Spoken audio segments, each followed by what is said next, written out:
Yes. Mr. Jobs, you're a bright and influential man. Here it comes. It's sad and clear that on several counts you've discussed, you don't know what you're talking about. I would like, for example, for you to express in clear terms how, say, Java, in any of its incarnations, addresses the ideas embodied in OpenDoc. And when you're finished with that, perhaps you could tell us what you personally have been doing for the last 7 years.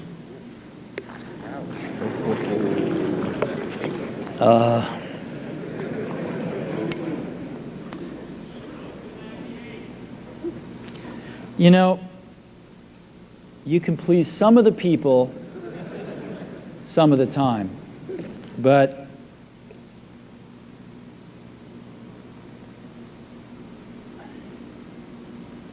one of the hardest things when you're trying to affect change is that people like this gentleman are right in some areas.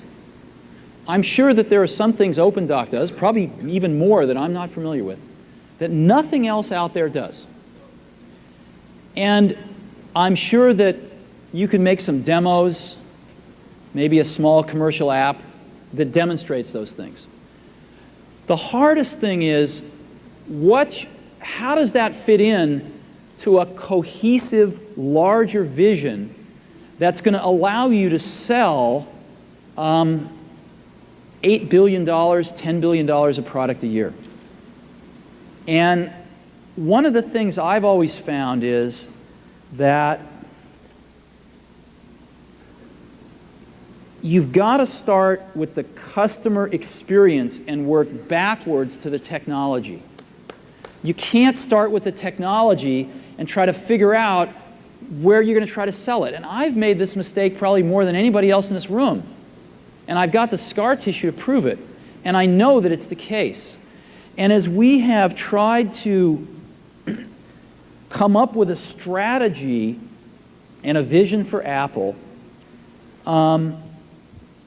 it started with what incredible benefits can we give to the customer? Where can we take the customer?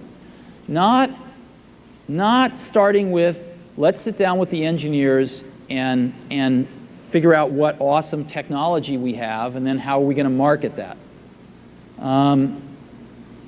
And I think that's the right path to take.